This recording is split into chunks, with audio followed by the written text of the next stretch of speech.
Dear students, this is Praveen Kumar Agrawal from Management Department. Welcomes you in my today's lecture of Business Organization. In today's lecture, we will discuss upon the concept of kinds or classification of debentures. जैसा कि previous lecture में हमने debenture के definition, इसके concept और इसकी characteristics को study किया था। आज के लेक्चर में हम डिस्कस करेंगे कि डिवेंचर्स कितने टाइप्स के होते हैं या किस तरह से इनको हम क्लासिफाई कर सकते हैं। तो यहाँ मैंने डिवेंचर्स को डिफरेंट पार्ट्स में डिवाइड किया है। The first type of debenture is registered debenture. क्या होता है registered debenture? These are the debentures made out in the name of a particular person. His name appears on the debenture certificate as well as on the company's register of debenture holders. यानी कि जब company registered debentures को issue करती है और इसके regarding जो debenture certificate concern person को प्रोवाइड किया जाता है, तो उस पर्टिकुलर पर्सन का नेम डिवेंचर सर्टिफिकेट पर अपीयर होता है। इसके साथ साथ कंपनी क्या करती है, अपने डिवेंचर होल्डर्स के रजिस्टर में उस पर्टिकुलर पर्सन के नेम को नोट डाउन करती है। तब हम ऐसे डिवेंचर को रजिस्टर्ड डिवेंचर्स का नाम देते हैं। पॉइंट क्लियर हो गया? दूसरा होता है इसी के अपोजिट बियरर डिवेंचर्स। ये अनरजिस्टर्ड डिवेंचर्स भी कहलाते हैं। रजिस्टर्ड डिवेंचर में डिवेंचर सर्टिफिकेट पर कंसर्न पर्सन का नेम अपीयर होता है, लेकिन बियरर डिवेंचर में कंसर्न पर्सन का नेम अपीयर नहीं होता है। It means that the bona fide bearer of the debenture is entitled to claim payment of interest and the principal sum of the debenture.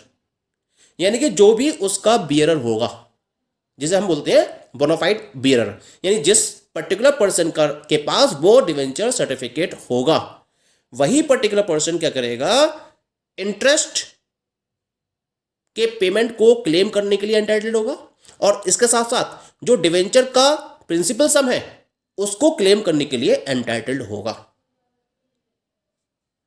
Clear? Name किसी का नहीं लिखा होता है।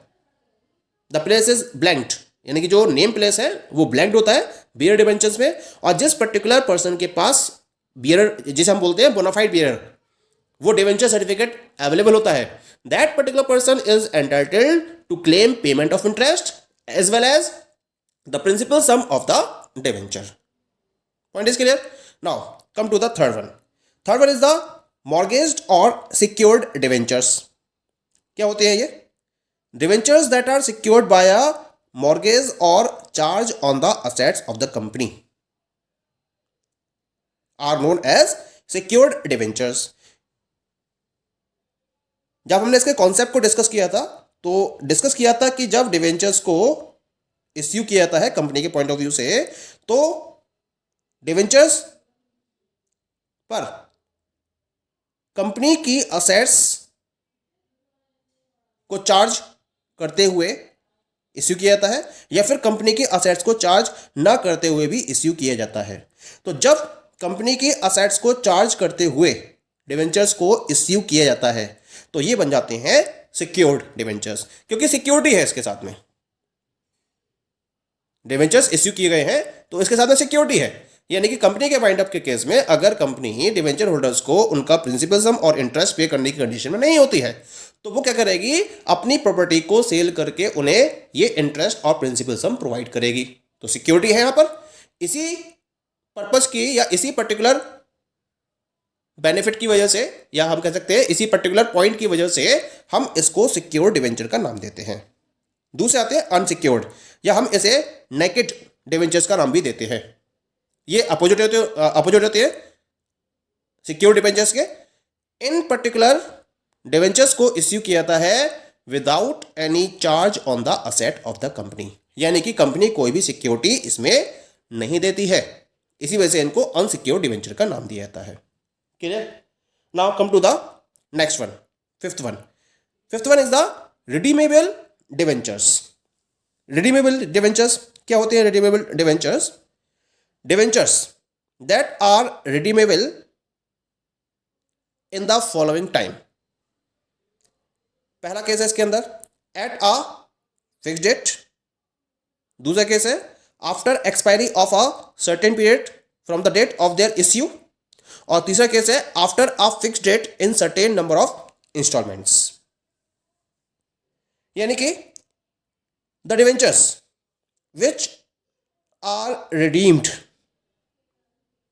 एट अ फिक्स डेट, यानी कि कोई पर्टिकुलर फिक्स डेट उसकी दे रखी है, और अगर उस पर्टिकुलर फिक्स्ड डेट पर उन्हें रिडीम किया जा सकता है तो वो रिडीमेबल डिवेंचर्स होंगे, या फिर after expiry of a certain period from the date of their issue, यानी कि जिस दिन उनको इश्यू किया गया है उस दिन के इश्यू से लेकर जिस पर्टिकुलर पीरियड ऑफ टाइम पर उनकी एक्सपायरी को या उनके कंप्लीट होने के लिए टाइम को प्रोवाइड किया गया है, उस एक्सपायरी के बाद उन डिवेंचर्स को रिडीम किया जा सकता है।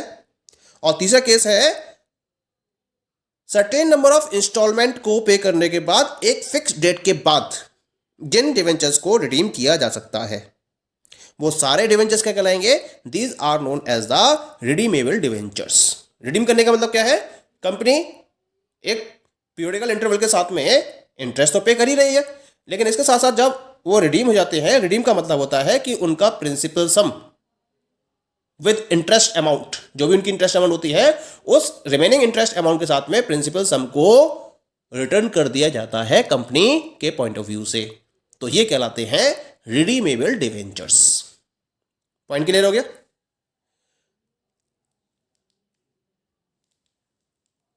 अब अगले आते हैं हमारे रिडीमेबल डिवेंचर्स के बाद। Next one is the irredeemable debentures. क्या होते हैं इररिडीमेबल डिवेंचर्स? क्या होते हैं irredeemable debentures? These are the debentures whose time of repayment is not certain or cannot reasonably made certain. Such debentures are redeemed on certain specified events and that is the winding up of the company. यानी कि ये वो particular debentures होते हैं जिनका जो repayment time होता है, रीपेमेंट टाइम उनका सर्टेन नहीं होता या फिर इसको रीजनेबली सर्टेन नहीं किया जाता है। केवल कुछ स्पेशल और स्पेसिफाइड इवेंट्स के केस में ही इन डिवेंचर्स को रिडीम किया जा सकता है, और वो कंडीशन होती है winding up of the company. यानी कि जब कंपनी वाइंड अप होती है तब इस पर्टिकुलर टाइप के डिवेंचर को रिडीम किया जाता है या रीपे किया जाता है। उससे पहले किसी भी कंडीशन में इस डिवेंचर को रिडीम नहीं किया जा सकता। लेकिन कंपनी एक्ट में रिडेम्पशन का एक पर्टिकुलर टाइम पीरियड फिक्स कर रखा है, और वो क्या है? 10 years for normal project and for infrastructural project ये रहता है 30 years का टाइम। इसी वजह से इस टाइप के डिवेंचर्स को कोई भी कंपनी इश्यू नहीं कर सकती। Clear? Now come to the next one. 7 is the convertible debentures. ये क्या होते हैं? These are the debentures that are convertible into shares. Such debentures may be either partly or fully convertible after a specified time, either as a result of exercise of option or in terms of the issue. यानी कि ये वो particular debentures होते हैं जिनको एक specific period of time के बाद शेयर्स में कन्वर्ट किया जा सकता है, लेकिन इससे पहले जब इश्यू किया जाता है तो टर्म्स पहले ही क्लियर कर दी जाती हैं कि भाई ये आपका डिवेंचर है, इसको एक पर्टिकुलर पीरियड ऑफ टाइम के बाद शेयर्स में कन्वर्ट कर दिया जाएगा। तब हम ऐसे डिवेंचर्स को कन्वर्टेबल डिवेंचर्स का नाम देते हैं। क्लियर?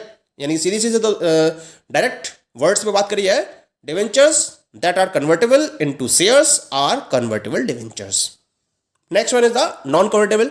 ये इसके अपोजिट होते हैं, यानी कि ये वो डिवेंचर्स होते हैं जिनको हम किसी भी कंडीशन में शेयर्स में कन्वर्ट नहीं कर सकते। Debentures that can not be convertible into shares are known as the non convertible debentures. Point clear हो गया? अब हम बात करते हैं नेक्स्ट वन की। The next one is debenture is the first debenture. क्या होता है first debenture? These are debentures to be redeemed in priority to others.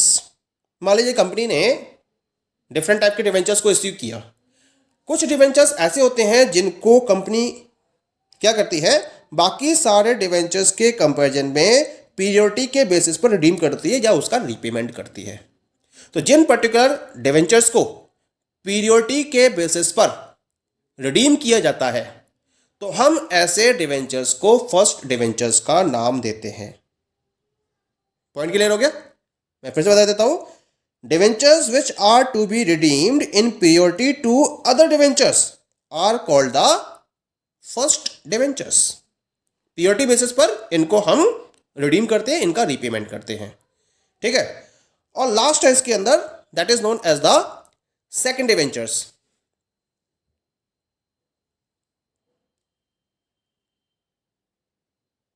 क्या कॉन्सेप्ट है सेकंड डिवेंचर का? These are the debentures to be redeemed after the redemption of first debenture। ये वो debentures होते हैं जिनको फर्स्ट डिवेंचर्स को redeem करने के बाद रिडीम किया जाता है। यानी कि पहले आपने जो पीरियोडिटी के डिवेंचर्स थे उन पीरियोडिटी के डिवेंचर्स को रिडीम कर दिया, उनको रिपे कर दिया। जब पीरियोडिटी के बेसिस पर डिवेंचर्स को रीपे कर दिया जाता है, उसके बाद जो सेकंड लाइन के डिवेंचर्स हैं आपकी कंपनी में, उनको रिडीम किया जाता है, उनका रीपेमेंट किया जाता है। तो ऐसे डिवेंचर्स को हम सेकंड डिवेंचर्स का नाम देते हैं। क्लियर हो गया? यानी कि फर्स्ट डिवेंचर्स और सेकंड डिवेंचर्स क्या हो गए, एक दूसरे के जस्ट अपोजिट। पहले आप पीरियोडिटी के बेसिस पर फर्स्ट डिवेंचर्स को रिडीम करोगे और उसके बाद आप सेकंड डिवेंचर्स को रिडीम करोगे, यानी कि ये फर्स्ट लाइन डिवेंचर्स हो गए और नेक्स्ट वाले क्या हो गए, सेकंड लाइन डिवेंचर्स हो गए। तो इस तरह से हम डिवेंचर्स को डिफरेंट टाइप्स में डिवाइड कर सकते हैं। Okay, thank you.